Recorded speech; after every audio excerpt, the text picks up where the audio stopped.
Bonjour à vous tous. Donc, comme tout le monde, on a tous terminé les compositions du deuxième trimestre. Maintenant, le dimanche, Inch'Allah, ou lundi, pratiquement tous les professeurs vont faire le compte-rendu de la composition. Ben justement, je vais vous montrer ma manière de faire le compte-rendu. C'est pas uniquement ma manière, ben c'est le déroulement exact d'une composition. D'accord? Donc ça, ce n'est pas mon travail personnel, mais on fait la même chose puisque c'est envoyé par les inspecteurs et tout. D'accord? Donc je vais vous montrer comment se déroule le compte rendu de la composition. Je ne sais pas dans vos circonscriptions, mais nous, on le fait en 2 heures. Donc on fait 1 heure pour tout ce qui est questions et tout. Et deuxième, ce sera donc la compréhension. Et deuxième heure, ce sera pour la rédaction. Mais il y a des circonscriptions qui font justement le compte rendu de la composition en 1 heure. Donc, tout dépend. Alors, je vais vous montrer, je vais vous dire comment se déroule cette séance pour les enseignants qui sont nouveaux, qui sont contractuels. Allez, déroulement de la séance. La première des choses, c'est toujours l'éveil de l'intérêt. Ce que vous pouvez dire à vos élèves, c'est la première des choses, par exemple, qu'est-ce que vous pensez du sujet?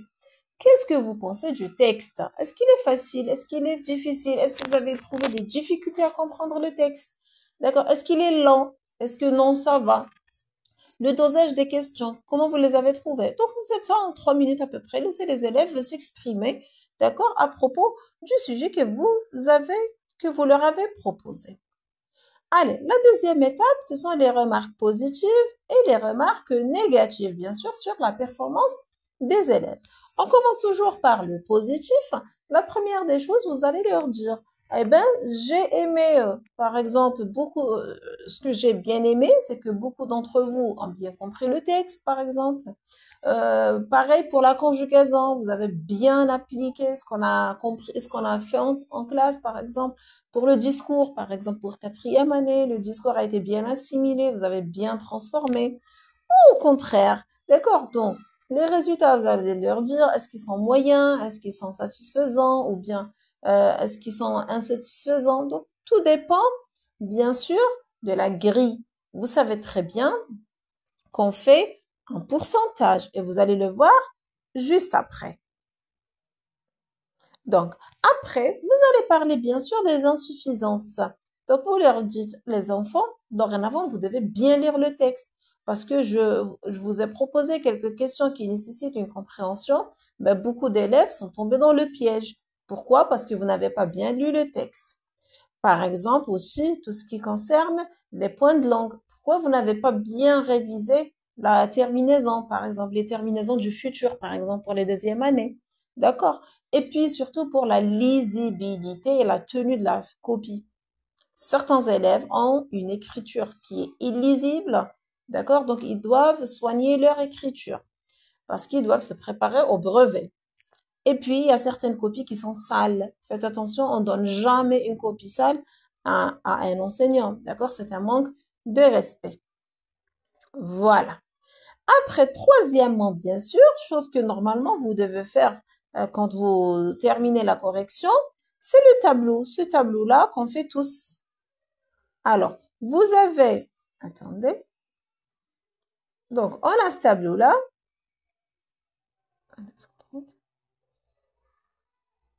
Voilà. On a ce tableau, c'est le recensement des résultats. Donc, qu'est-ce qu'on va faire?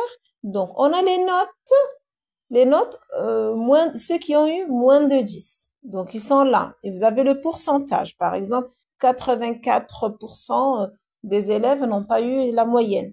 Et puis là, ceux qui ont eu plus de 10, ça veut dire la moyenne de la classe. Et puis, même ceux qui ont obtenu moins de 10, on a entre 8 et 9, 99, donc 9,5, je dirais. Donc, entre 8 et 9,5, il y en a qui proposent 9,75, hein, d'accord. Donc, et puis ceux qui ont obtenu moins de 8. Donc, vous allez, bien sûr, les mettre ici. Et puis, on a la deuxième colonne. Certes, tous ont eu la moyenne, mais on a entre 10 et 12, on a entre 12 et 15, et puis entre 15 et 19, par exemple, parce qu'en français, je pense pas qu'il y a un élève qui puisse avoir un 20. D'accord? Entre 10 et 12. entre 12 et 15, et puis entre 15 et 19. Voilà, et donc là, vous pouvez communiquer ce tableau à vos élèves. Donc, vous tracez rapidement le tableau pour leur montrer justement les résultats de la classe. Maintenant, vous demandez aux élèves de faire sortir leur sujet. Ce que je fais moi, quand c'est l'examen, donc le jeudi par exemple, la dernière séance où je vois mes élèves, je leur dis, celui qui ne ramène pas son sujet le jour du compte rendu, il aura moins 0,5. Et c'est quelque chose que j'applique réellement. Donc comme ça, ils doivent tous venir avec leur sujet. Le sujet d'examen, je veux dire. Allez, maintenant, la troisième étape. Donc, première étape, c'est éveil de l'intérêt, ce qu'ils pensent du sujet proposé. Deuxième, ce sont les remarques positives et négatives. La troisième, c'est le pourcentage des résultats.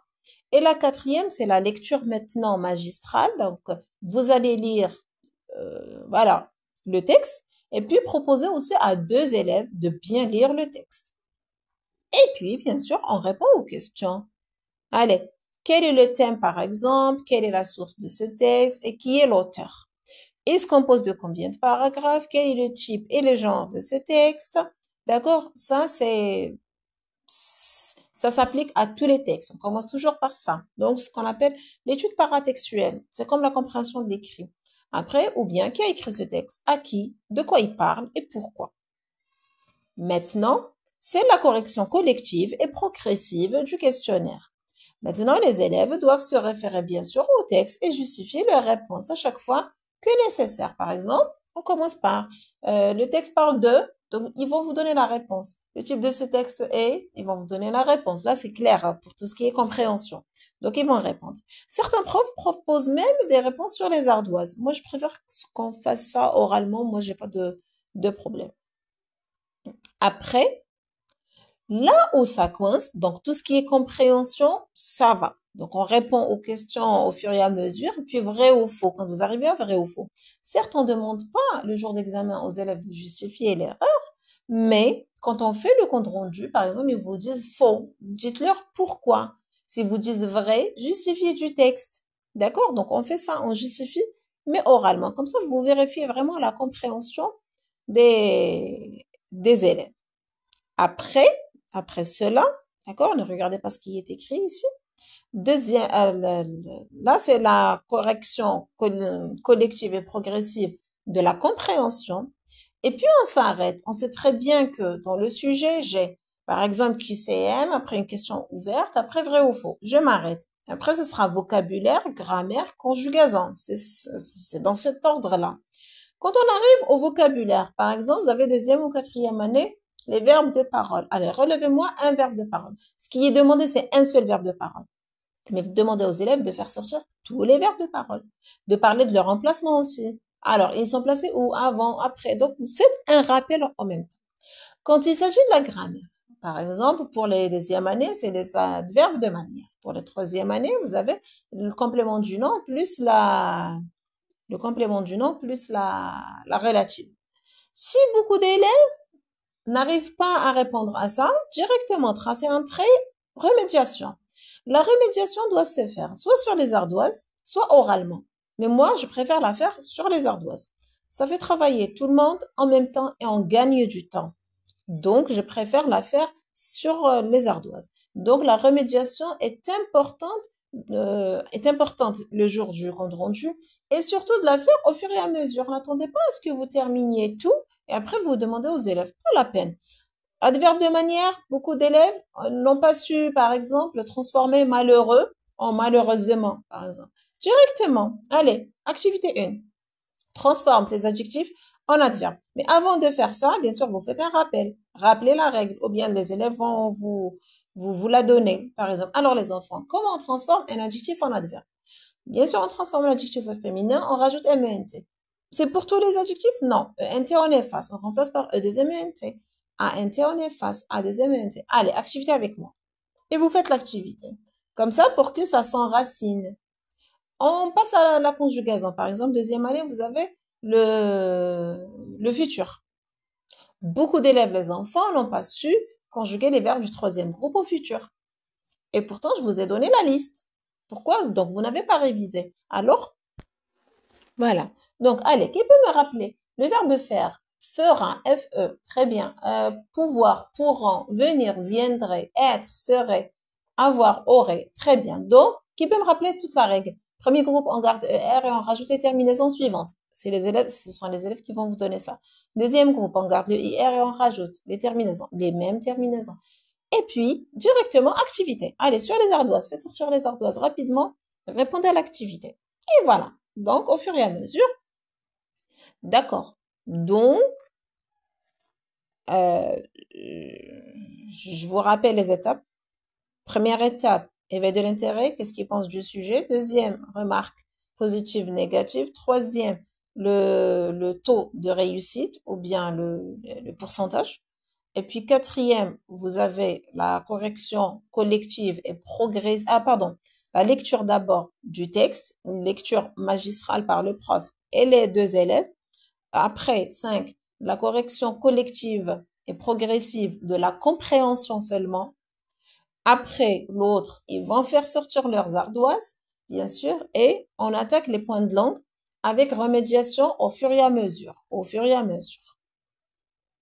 Ça, ainsi s'achève la première séance pour ceux qui font le compte rendu en 2 heures. Ceux qui le font en 1 heure, donc normalement là, vous devez faire ça en 40 minutes à peu près.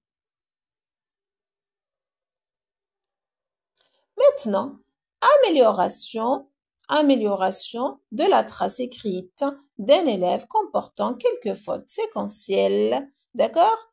Importante. Séquentielle, ça veut dire les fautes des leçons qu'on a vues pendant la séquence. Soit,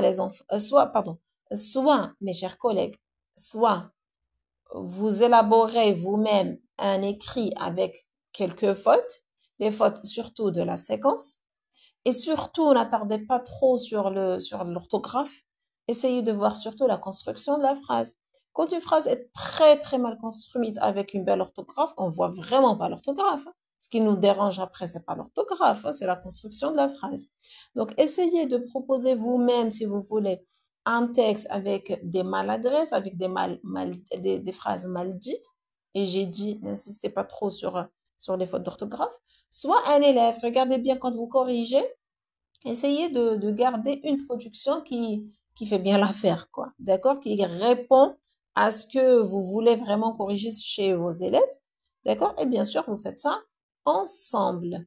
Ce qui reste après, c'est la distribution. C'est ce que les élèves adorent et n'attendent que ça, finalement. C'est la distribution, bien sûr. Avant la distribution des trucs, pardon. Donc, tout dépend de ce que vous aimez faire. Soit parce qu'ils ont leur sujet, c'est ce que je vais faire puisqu'ils ont leur sujet, ils répondent donc sur le sujet, ils le collent, ils écrivent date, la date par exemple, compte rendu de la composition du deuxième trimestre, et après ils vont coller le sujet avec la correction. Sinon, bien sûr, ils écrivent le compte rendu, d'accord? Vous écrivez au fur et à mesure. Dès qu'ils vous donnent une réponse, écrivez-la pour gagner du temps.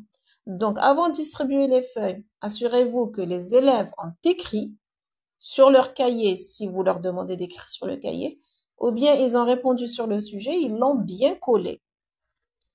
Après, bien sûr, c'est la distribution des feuilles, d'accord? Bien sûr, et ce qu'on appelle l'auto-évaluation. Ils vont s'auto-évaluer, ils vont auto